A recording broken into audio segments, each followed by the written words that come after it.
Esses dias eu tava vendo um vídeo de um cara que mostra como é o TikTok na China, né? A rede social TikTok. E você vai ver lá, é óbvio, é em formato de entretenimento também, tá? Não me entenda errado, mas é um negócio de tipo construção, grandes construções, pontes e tudo isso. E a gente abre o TikTok daqui, você sabe muito bem como é.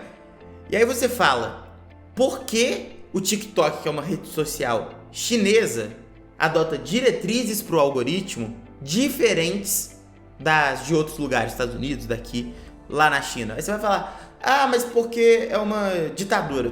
Pode ser que seja assim, mas qual que é a vantagem? Vamos discutir a consequência e nos motivos.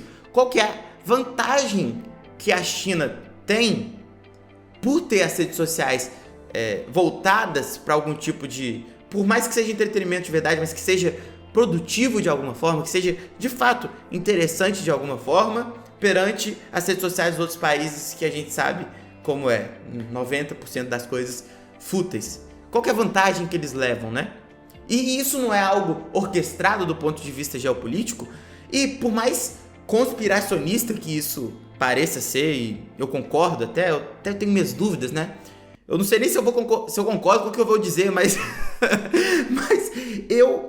essa é uma teoria da conspiração de que o TikTok, as redes sociais, é uma forma de guerra geopolítica. Isso cada dia fica mais claro pra mim. Você pode falar, conspiracionista e tal.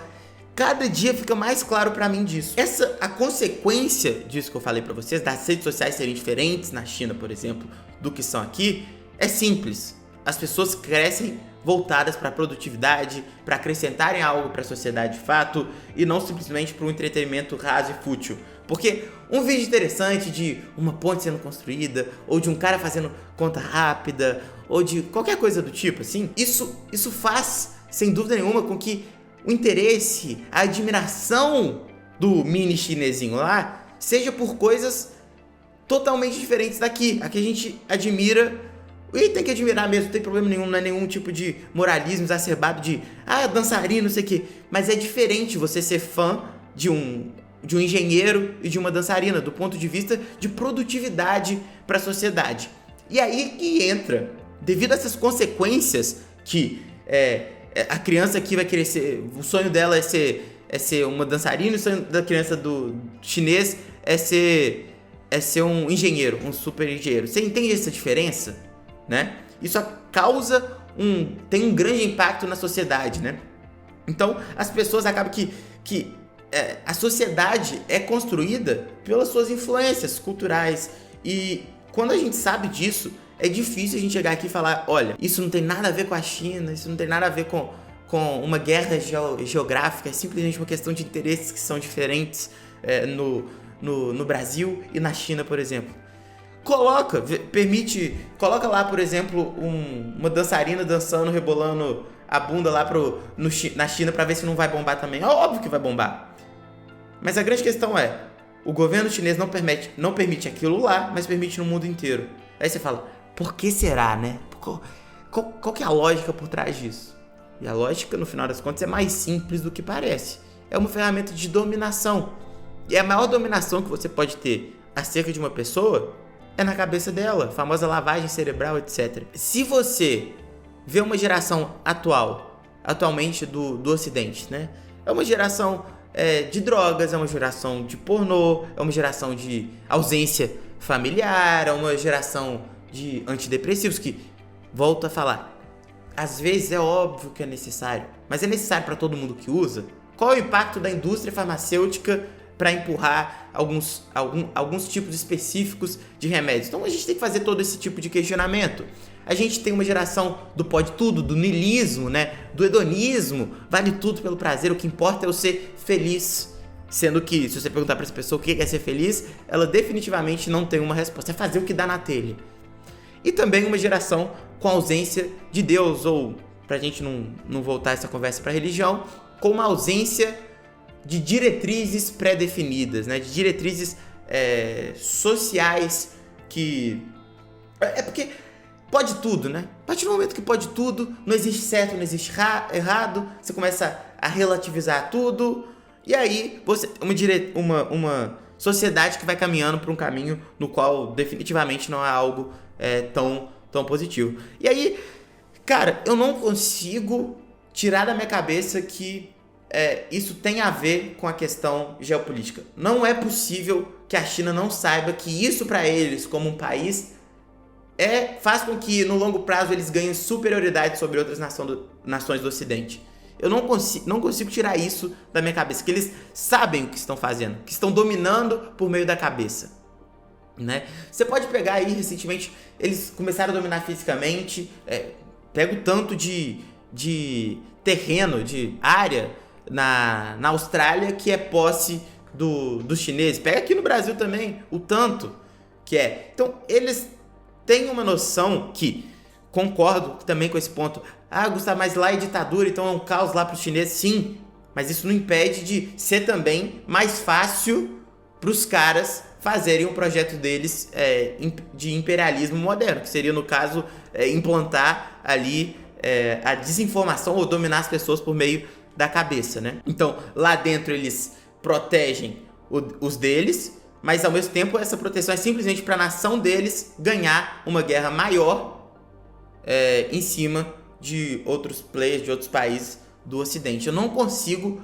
desassociar essas ideias. Você não acredita em mim? Você tá achando que isso é uma visão muito... isso é uma visão muito conservadora? Qual que é o problema do TikTok? Qual que é o problema desse tanto de pessoa aí fazendo dancinha, bestializada, das crianças terem acesso a essa informação? Você tá sendo um moralista? Você tá sendo conservador?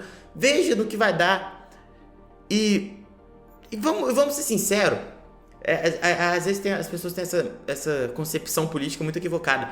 Você acredita em mim? Vamos lá. Muito socialista é conservador. Como assim, Gustavo? Como muito socialista é conservador? Você vê o socialista mais raiz, né? O socialista que hoje vai ter lá seus 50 anos, 60 anos. O cara ainda é um socialista, etc. Ele se adaptou ao mundo, senão ele não estava vivo, mas ele ainda é um socialista. Por que diabos ele, quando tinha seus 25 anos de idade, ele decidiu ser socialista? Porque ele cresceu numa cidade que ele foi vendo várias coisas sendo destruídas, ele foi vendo prédios sendo construídos em lugares que não deveriam ter prédio, ele foi vendo desmatamento exagerado, ele foi vendo enchente porque o político fez tal cagada e por aí vai. Ele só viu merda acontecendo no seu redor. Vamos supor que ele é um cara de contexto de uma cidade. Ele só viu o negócio desandando, tá? O cara falou assim, nossa... que merda, o cara se revolta e tem no sentido dele ali, ele tem saudade do que era anteriormente, ele acredita que um mundo igual, mais igual do que é hoje, que ele acredita anteriormente, só poderia ser alcançado por meio do socialismo. O que esse cara é, no final das contas? Um conservador. Tem a nostalgia que fez ele querer a mudança para volta do que já foi. Então você pode pegar já vi isso, já conversei com vários, você pode pegar qualquer socialista um pouco mais velho, de 50 anos, e que se identifica como socialista ou tem visões mais próximas do socialismo, que ele vai te falar o seguinte, que antes era melhor, ele vai ser uma pessoa nostálgica em essência. Então, grande parte dos socialistas são pessoas que são conservadoras também. Então, não pega isso que eu tô te falando que eu acho de fato que essa geração tá fadada ao fracasso e tem um fator geopolítico nisso, não pega isso como uma visão totalmente conservadora. E mesmo aqueles católicos por ocasião, né, que acham que, olha, eu não sou católico, eu sou ateu, eu não sou cristão, eu sou ateu, mas eu acho que o catolicismo, que o cristianismo tem uma vertente muito importante, que é deixar o povo na paz ali, de uma função de controle social, né? Você vê que existe até esse tipo de pensamento, o cara que não mas ele entende a importância da religião. E o que eu falei é que um grande problema da geração de hoje é a ausência de Deus. Então, até mesmo nesse catolicismo histórico, que é aquela pessoa que não acredita necessariamente, mas vê a importância da igreja no controle social, etc., concordaria comigo que essa geração está indo por um caminho no qual é complicado a gente ver essa geração dando certo, produzindo alguma coisa, né? Toda hora a gente vê notícias de que a adolescência agora aumentou. Agora a adolescência vai até 30. Antes era até 18, depois passou a ser até 20, depois... Mentira! Há 40 anos atrás, 15 anos, já tá adulto, né? Então, assim, você vai vendo essas mudanças e vai falando assim, não é possível que isso tá indo para um caminho correto. E você vê que isso é um fato tão grande, que isso é um ponto de congruência entre os socialistas antigos e os conservadores, a um ponto de congruência. As pessoas concordam, as pessoas de espectros totalmente diferentes de política que votaram em pessoas sempre ao contrário, ao longo de todas as eleições, vão concordar nisso. Vão ter essa... Fala assim, não, isso aqui não tá indo para um caminho correto, né? Nem... Só um anarquista pra achar que pode tudo, né?